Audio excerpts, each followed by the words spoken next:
अस्सलामुअलैकुम नादरीन, आप YouTube channel देख रहे हैं। मैं इमरान खान हूँ। नादरीन, इस वीलॉग में मैं बड़े अहम हक़ाइक़ लेकर आया हूँ और शायद एक ही बात करूँगा इस पूरे वीलॉग में मैं, जो लाहौर में एक बड़ा खौफनाक इंसिडेंट हुआ। ये वाक़या हुआ दो गैर मुल्की ख़वातीन के साथ रेप का। अब अगर मैं हक़ाइक़ आपके सामने रखूँ और वो वीडियोज़ आप सुन लें जो उन दो ख़वातीन ने रिकॉर्ड करवाई हैं, तो आपके कानों से धुएँ निकल आएंगे। ये वाक़या कैसे हुआ, अभी काफ़ी चीज़ें मुझे पता चली हैं।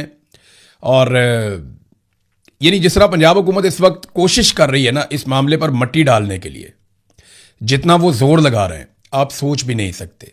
और कितने ताकतवर लोग इसमें मुलव्वस हैं, आपको अगर अंदाज़ा हो जाए तो आपको घिन आना शुरू हो जाए, ख़ास तौर पे शरीफ ख़ानदान से।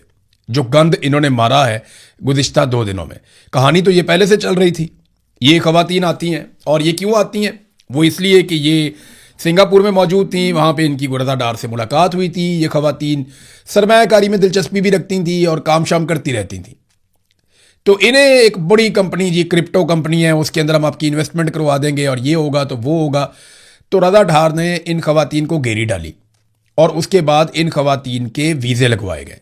इसहाक डार का दफ्तर इस्तेमाल हुआ वीज़े लगाने के लिए, ये भी मैं आपको बता देता हूँ, क्योंकि रज़ा डार इसहाक डार का नवासा है और इसहाक डार वज़ीर ख़ारजा है पाकिस्तान का। और वीज़े फराम करने के लिए बड़ी आसानी पैदा हो जाती है अगर एक वज़ीर के दफ्तर को आप इस्तेमाल करें। तो रज़ा डार ने इन दो ख़वातीन के वीज़े अरेंज किए, लेकिन इससे पहले इन दो ख़वातीन को इंस्टाग्राम के एक अकाउंट के ज़रिए से मुतासिर किया गया। उस अकाउंट पे रज़ा डार, अली डार और बहुत सारे और लोगों की फ़ोटोएँ इनको ख़वातीन को दिखा के तो इनको कायल किया गया, देखें जनाब। और साबिक़ वज़ीर आज़म की फ़ोटोज़ भी कि देखें हमारे कितने ताल्लुकात हैं, हम एक गवर्नमेंट, हमारा जनाब वहाँ सिक्का चलता है, हम बड़े मजबूत हैं, आप आएँ आपको पता चल जाएगा, आप आगे शशके देखें। यानी यही होता है ना कि आप आएंगे, आपको बहुत प्रोटोकॉल मिलेगा, आप बहुत इंजॉय करेंगे, आपको बड़ा मज़ा आएगा और साथ में आप सरमायाकारी करेंगे तो आपको बड़ा मुनाफा भी मिलेगा। वो ख़वातीन थी, उन्होंने कहा कि ठीक है चलते हैं, मुनाफा मिल रहा है। और टिकट भी हो गए उनके, बाकायदा बुक करवाए गए, उन्हें जनाब वीज़े भी दिलवाए गए। फिर जब वो इस्लामाबाद एयरपोर्ट पे पहुंची तो उन्हें प्रोटोकॉल मिला और रज़ा डार ने सिक्योरिटी गार्ड्स, बाकायदा आगे पीछे गाड़ियां, पूरा प्रोटोकॉल। फिर उनको इस्लामाबाद के एक बड़े होटल के अंदर रखा गया। फिर उन्हें नथिया गली भी ले जाया गया इन ख़वातीन को, और उसके बाद उन्हें लाहौर लाया गया। लाहौर में इन ख़वातीन को DHA लाहौर में एक घर के अंदर पहुंचा दिया गया, काफ़ी बड़ा घर है, तो घर के अंदर पहुंचा दिया गया और वहां पर इनको जरगमाल बना लिया गया। अब जो ख़वातीन की कहानी है ना, वो जिन लोगों ने सुनी है वो कहते हैं जी हमारे आंसू नहीं रुक रहे, जब हम सुनते हैं तो हमें इतनी तकलीफ होती है। ये दो ख़वातीन हैं, एक का ताल्लुक नीदरलैंड से और एक का ताल्लुक वेनेज़ुएला से है। और जो इन बेशर्मों ने, बेगैरतों ने जो वेनेज़ुएला वाली खातून के साथ किया है वो एक्सप्लेनेबल ही नहीं है, मैं बता ही नहीं सकता आपको। यानी गंद मारो तो इतना मारो कि उसको कोई बयान भी ना कर सके। यानी इन्होंने उस लेवल की गंदगी की जिसको यहां मैं सोशल मीडिया पे बयान भी नहीं कर सकता। मेरी फैमिली सुनती है मेरे वीलॉग को, और इतनी बड़ी फैमिली है, इसमें 6 मिलियन से ज़्यादा लोग तो आप हैं, और मेरे अपने घर वाले भी सुनते हैं, तो मैं एहतियात से बात करूंगा। इन्होंने बड़ी ज़्यादती की उन ख़वातीन के साथ, बड़ा जुल्म किया। वो दोनों ख़वातीन जो हैं वो अपने घर वालों से राब्ते में भी थी। जब वो निकली उस कंट्री से तब भी राब्ते में थी, जब पाकिस्तान पहुंची वो तब भी राब्ते में थी। और दूसरा, उनके कुछ उसूल थे कि वो लाइव लोकेशन जो है वो अपनी फैमिली के साथ शेयर करती थी अपनी, ये ख़वातीन। और दूसरा, जो एक खातून नीदरलैंड की रहने वाली है, वैसे तो ये स्पेन में रहती हैं, रिहाइश तो इन्होंने वहाँ पे रखी हुई है, लेकिन जो नीदरलैंड की खातून है उसने कोड भी रखा हुआ था डच ज़बान के अंदर। नीदरलैंड और जर्मनी साथ साथ है, तो वहाँ पे डच ज़बान बहुत बड़ी पैमाने पे लोग वहाँ बोलते हैं। तो डच ज़बान के अंदर उसने एक कोड रखा हुआ था कि अगर कभी मैं ख़तरे में हुई या कोई प्रॉब्लम हुआ तो जब मैं आपसे बात करूंगी तो मैं ये कोड बोलूंगी, तो उससे आप समझ जाइएगा कि मैं ठीक नहीं हूं। अब इन ख़वातीन को वहां पे रखा गया, इनके ऊपर बदतरीन तशद्दुद किया गया, शीशे के साथ इनके साथ तशद्दुद किया गया। फिर इनके साथ जिनसी तौर पे ज़बरदस्ती बहुत जुल्म किया गया, ज़्यादती की गई दोनों ख़वातीन के साथ, और मुतअद्दिद मरतबा इन लोगों ने जुल्म किया। और यानी FIR में कुछ भी नहीं है। FIR को अगर आप पढ़े ना तो FIR में 2 नंबरी है, और वो 2 नंबरी ऐसा लगता है कि पुलिस ने जानबूझकर 2 नंबरी की है। FIR पे आने से पहले मैं आपको बताता हूं, इन ख़वातीन ने जब अपनी फैमिली को बताया तो वहां से मामला एम्बेसी तक गया, और बात खुल गई, रोला पड़ गया। जो लाइव लोकेशन थी वो भी उन्होंने शेयर कर दी, 15 मुतहर्रिक हो गई। पुलिस को कहा गया जनाब पकड़ो, रोला शोला पड़ गया, सारे इदारे मुतहर्रिक हो गए और फिर जनाब छापा मार के खवातीन को वहां से बाजियाब करवाया गया। जब पुलिस खवातीन के पास पहुंचती है तो खवातीन तो पुलिस ही देख रही थी गुज़िश्ता चंद दिनों से, यानी जहां ये जाते थे प्रोटोकॉल मिलता था, सिक्योरिटी गार्ड होते थे, बंदे होते थे आगे पीछे, तो उन्हें पुलिस पे भी यकीन नहीं आया। उन्हें लगा ये भी सारी जालसाजी है, इनके अपने लोग आए हैं। डरी हुई थी बहुत ज्यादा। फिर पुलिस ने उन्हें बताया कि जनाब आपकी फैमिली का ये नाम है, ये वाला कोड आपने बोला था, ये सूरत हाल है, लिहाजा आप हम पे भरोसा करें, हम आपको आ गए, हमने आपको बाजियाब करवा लिया, आप कानून के महफूज हाथों में। फिर ये खवातीन ने रोना पीटना शुरू कर दिया। इन खवातीन को वो फिर लेकर चले गए अपने साथ पुलिस वाले। फिर इन दोनों खवातीन ने वीडियो बयानात रिकॉर्ड करवाए। एक खातून जो है उसका जो बयान है वीडियो वाला, वेनेजुएला वाली जो खातून है उसका 1 घंटे और 6 मिनट का बयान है। जो दूसरी खातून है नीदरलैंड वाली, उसका जो बयान है वो 1 घंटे और 7 मिनट का बयान है। यानी 2.25 घंटे के बयानात इन दो खवातीन ने वीडियो के ऊपर रिकॉर्ड करवाए। और जब ये बयान रिकॉर्ड करवा रही थी तो दोनों खवातीन ज़ारो कतार रो रही थी, इनके साथ जितना बड़ा जुल्म हुआ है। अब वो बातें जो इन्होंने वीडियो बयान में की मैं आपको नहीं सुना सकता, लेकिन मैं चले आपको मिसाल देता हूं। अगर आप बेहतरीन इंसानी हकूक के अलमबरदार है ना, और आप ये कहते हैं कि मावराए अदालत कत्ल नहीं होना चाहिए, और आप ये कहते हैं कि किसी भी इंसान को अदालत से बाहर मार देना बहुत बड़ा जुर्म है और आप उसके मुखालिफ हैं, और आप ये कहते हैं कि सीसीडी जो भी कर रही है वो इंतहाई गलत कदम है, वो नहीं उठाना चाहिए, तो अगर आप वो वेनेजुएला वाली खातून की वीडियो सुन लेना तो आप सीसीडी के दफ्तर के बाहर जाके हाथ जोड़ लेंगे कि इनको जान से मार दो और हमारे सामने मार दो। यानी ऐसा जुल्म तो फिल्मों में भी नहीं दिखाते जैसा जुल्म इनके साथ हो गया। मैं आपको फिर बता रहा हूं कि अगर आप बेहतरीन इंसान हैं और आप कानून और इंसाफ के मुताबिक चलने वाले बंदे हैं और आप कहते हैं कभी भी मावराए अदालत कोई काम नहीं होना चाहिए, अगर आप ये वेनेजुएला वाली खातून की वीडियो सुन लें तो आप जाएंगे और आप सीटीडी के दफ्तर के बाहर खड़े होकर उनको हाथ जोड़ के कहेंगे कि आप इनको फुल फ्राई कर दें या आप इनके नेफे में पिस्तौलें तो फौरन चलाएं। ये आप करेंगे, मैं आपको शर्तिया कह रहा हूं जो हो रहा। अब नाजरीन, ये खवातीन जो है इनकी फैमिली के साथ इनका राब्ता करवाया गया। ये लोग तावान भी मांग रहे थे, ज्यादती भी कर रहे थे, जबर भी कर रहे थे, तशद्दुद भी कर रहे थे। तो खवातीन ने जो मुकदमा दर्ज किया ना, मुकदमे में 2 चीजें बड़ी अजीबोगरीब की गई और उसके अंदर जो है ना वो एक डीआईजी कामरान साहब का नाम लिया जाता है कि डीआईजी कामरान फैसल साहब ये नून लीग के बहुत करीब हैं, नवाज शरीफ के, शहबाज शरीफ के बहुत करीब हैं, बड़े ख़ास लोगों में से हैं शरीफ ख़ानदान के। तो जो कामरान फैसल साहब हैं उनके बारे में ये एलिगेशन मुझे मल्टीपल सोर्सेज ने बताया कि उन्होंने एफआईआर में झोल छुड़वाए हैं। और एक और बड़ी अजीबोगरीब हरकत की, एक एसएचओ को भिजवा दिया आधी रात को कि जाके जज को उठाओ, खवातीन का फटाफट दफा 164 का बयान ले और खवातीन को हम निकालें इस मुल्क में से, क्योंकि एम्बेसी का दबाव भी आ रहा था कि जितनी जल्दी होता है खवातीन को पाकिस्तान से बाहर निकालें। अब जनाब वो एसएचओ उठता है, वो मुंह उठा के सीधा फरहाद जो है वो पहुंच जाता है जज साहब के अपार्टमेंट में। वो अपनी फैमिली के साथ अंदर सो रहे हैं। ये रात कोई 1:30-2 बजे के बीच में ये एसएचओ वहां पहुंचता है, दरवाजा खटखटाता है और जज साहब को देख के पहचानता भी नहीं है। वो स्लीपिंग ड्रेस में बेचारे, आपको निकर पहनी होगी या कुछ और पहना होगा या धोती पहनी होगी, जज साहब जैसे भी थे। इन्होंने जाके वहां पे रोला डाल दिया, जज साहब चलें जी चलें, कपड़े पहने, डीआईजी से बात करें, आप चलें बयान करवाने हैं। जज साहब को गुस्सा चढ़ गया। जज साहब ने सुबह आके अदालत में पहुंचे जब सुबह, तो जजों ने हड़ताल कर दी, मजिस्ट्रेट्स ने। उन्होंने कहा जी ये क्या बदतमीजी है, ये तुम्हारी हरकतें कौन सी हैं? पहले तुम लोगों के घरों में घुसते थे, चादर और चारदीवारी का तकद्दुस पामाल करते थे, अब तुम जज के घर में घुस गए हो। वो एसएचओ घुस गया 2 कांस्टेबल लेकर। तो डीआईजी ने कहा जी अच्छा मैं मुतमईन करता हूं, मैं कोशिश करता हूं, कामरान फैसल ने, और उन्होंने मुअत्तल कर दिया। जज ने कहा नहीं मुअत्तल कोई नहीं, इसके ऊपर पर्चा दर्ज करो, ये मेरे घर के अंदर घुसा है। तो फिर जनाब एसएचओ के ऊपर 452 का और 512B का जो है वो मुकदमा मुस्तफाबाद थाने में दर्ज कर लिया गया, जहां पे जज साहब का अपार्टमेंट था।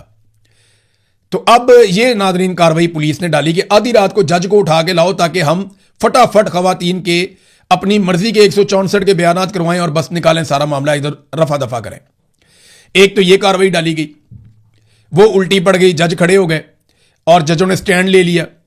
फिर इन्हें माफी भी मांगनी पड़ी, मुअत्तल भी करना पड़ा। मुकदमा भी दर्ज करना पड़ा, लेकिन मामला आया गया, हो जाएगा। ये एसएचओ को कुछ नहीं होगा, डीआईजी साहब इसको बचाएंगे। जिनके कहने पे, डीआईजी के और एसएसपी के कहने के ऊपर उन्होंने ये सारा काम किया, तो इनको बचाया भी जाएगा, उनकी जिम्मेदारी है। अब नाजरीन, मामला एक एफआईआर का है। एफआईआर के ऊपर अगर आप देखें तो एफआईआर में दो चीजें बड़ी अहम है। नंबर एक, बॉस का नाम नहीं है कहीं पे कि बॉस कौन है। वो खवातीन कहती हैं जी एक बॉस है जो एक और आदमी है, लेकिन बॉस कौन है पुलिस ने अभी तक नहीं बताया। पुलिस को चाहिए था ना कि जो बंदे पकड़े हैं उनको मार कूट के चपेड़े मार के पूछे कि भी बताओ बॉस कौन है, किसी भी तरीके से पूछे, बताओ भी बॉस कौन है, उसका नाम लो, कौन है वो बंदा जो इतना ताकतवर है जिससे सारे डर रहे थे तुम लोग, बताओ कौन है बॉस, कैसी उसकी शक्ल है, और उसकी तस्वीर लेके फिर दिखाते खवातीन को, वहां से पूछते जी यही है, वो कहती हाँ यही है, लेकिन ये काम हम कर देंगे। वो खवातीन बाहर ही आएंगी दुनिया में कहीं ना कहीं, तो हम उन्हें वो तस्वीर दिखा देंगे बॉस की, क्योंकि बॉस कौन है वो मैं आपको आइडिया हो जाएगा। अभी नाम मैं अभी नहीं लूंगा, लेकिन आपको आइडिया हो जाएगा बॉस कौन है। तो नाजरीन, ये जो रजा डार है, इसके बारे में वहां पे एक जुमला लिखा गया, ओनली का लफ्ज इस्तेमाल किया गया कि इसने सिर्फ धमकाया, जानबूझकर ऐसा लफ्ज इस्तेमाल किया गया ताकि तशद्दुद और जबर में से और जो बाकी जुल्म और ज्यादती है उसमें से इसको निकाला जा सके कि 4, 5, 6 दिन गुजर जाएंगे तो हम तुझे भी निकाल लेंगे, जैसे हमने जज मोहम्मद आसिफ के बच्चों को निकाला था। तो नाजरीन, ये लड़कियां जो है ना वो हर चीज अपने घर वालों से शेयर करती थी, इसकी वजह से इनकी बचत हुई है। फिर इसके घर वाले जो हैं वो पीछे तक पहुंचे और उन्होंने लड़कियों को बाजियाब करवाने के लिए पुलिस को जो जो उनके पास सपोर्ट थी उन्होंने दी। अब लड़कियों ने बयानात रिकॉर्ड करवा दिए, एम्बेसी का दबाव था कि फौरी तौर पे इनको निकाला जाए। लड़कियों ने एक दफा 164 का बयान रिकॉर्ड करवाया, और ये बयान आप याद रखिएगा, दफा 164 होता है कि जो आपके ऊपर बीती है ना, आप मजिस्ट्रेट के सामने खड़े होकर हल्फन आप वो बयान दे देते हैं, आप बता देते हैं कि जनाब ये हुआ है, असल हकीकत ये और ये मेरे साथ किया गया, और ये बयान बड़ी अहमियत रखता है किसी भी मुकदमे में। तो दफा 164 का बयान लड़कियों ने रिकॉर्ड करवाया सगीर अहमद मजिस्ट्रेट साहब के सामने, लेकिन दफा 164 के बयानात को सील कर दिया गया। ये नहीं होता, दफा 164 का बयान सील नहीं हुआ करता, लेकिन इस दफा 164 के बयान को सील कर दिया गया। क्या वजह है? वजह क्या है? आप क्या छुपाना चाहते हैं? किसका नाम बचाना चाहते हैं? किसको सामने लाने से आप डर रहे हैं? ये सवालात उठाए जाने चाहिए और हम सबको उठाने चाहिए। और मैं लाहौर के जो सहाफ़ी हैं उनसे मैं सिर्फ एक दरखास्त करता हूं, मेरे बड़े शानदार जर्नलिस्ट दोस्त हैं, वो रिपोर्ट भी कर रहे हैं। हमारे दोस्त हैं अशफाक साहब, बड़े अच्छे जर्नलिस्ट हैं, कोर्ट रिपोर्टर हैं, हमारे हाई कोर्ट के सदर भी थे पहले, अभी भी शायद वही होंगे, मैं माजरत चाहता हूं अगर अभी भी है तो मैं भूल गया। लेकिन अशफाक भाई ने अली डार का नाम लिख दिया, जो इसाक डार का बेटा है, शायद गलती से लिख दिया होगा अली डार का नाम। एक ट्वीट में पढ़ रहा था, ये मेरे सामने पड़ी हुई है, यहां पे उन्होंने अली डार लिख दिया एक जगह पे।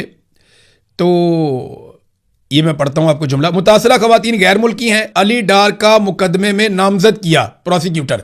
तो अली डार का नाम गलती से शायद उन्होंने लिख दिया, लेकिन बॉस कौन है? ये कौन है बॉस?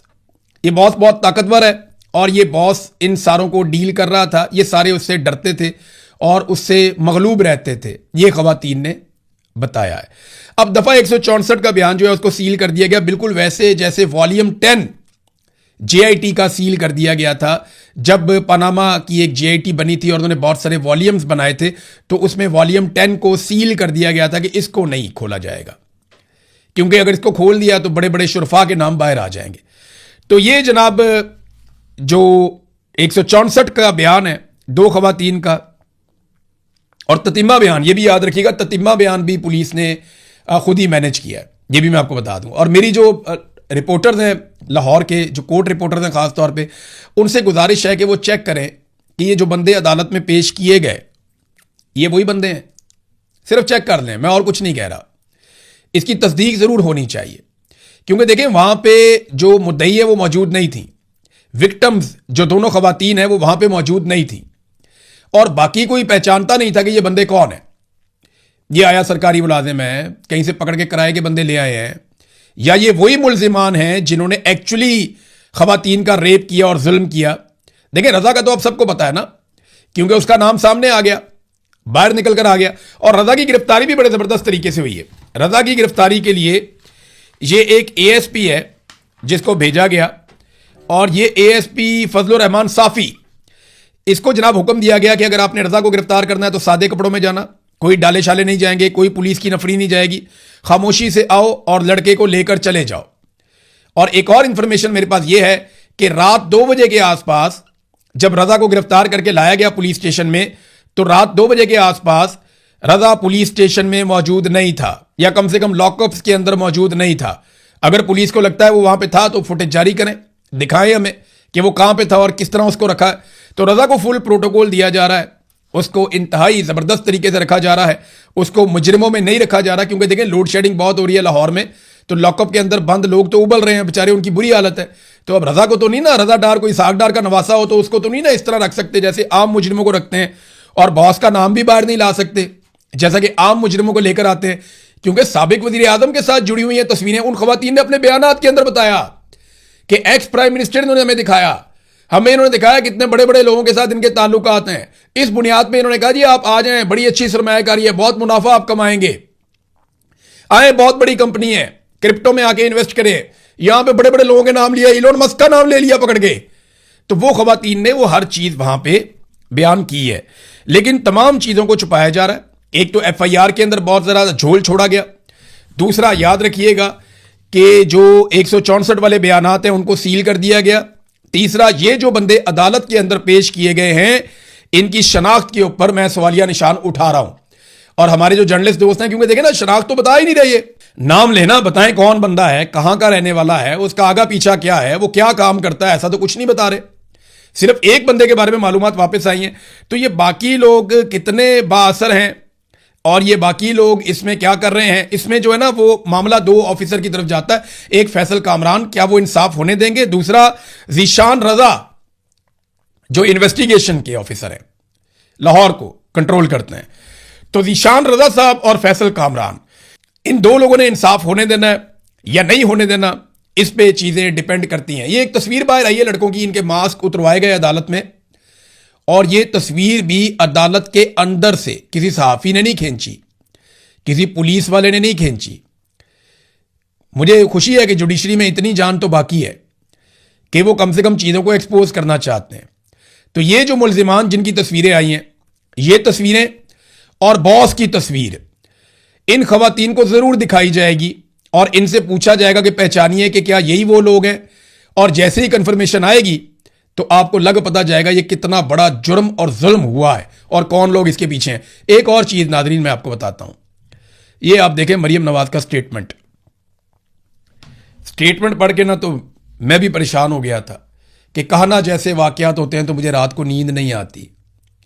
कहना में एक गरीब आदमी था, उसको रेडी नहीं दी मरियम नवाज की हुकूमत ने, और वो बहुत ही गरीब था, उसकी छत कच्ची थी, उसकी बीवी बच्चों को ट्यूशन पढ़ाती थी, छत गिर गई, बीवी भी जख्मी हो गई, बच्चे फौत हो गए।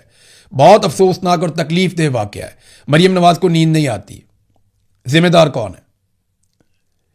अभी आज 40 लोग योब रोड के ऊपर पूरी बस गिरी है, उसमें 40 लोग जाँ बहक हो गए, सफर करने के लिए जा रहे थे 40 लोग, योब रोड बलूचिस्तान।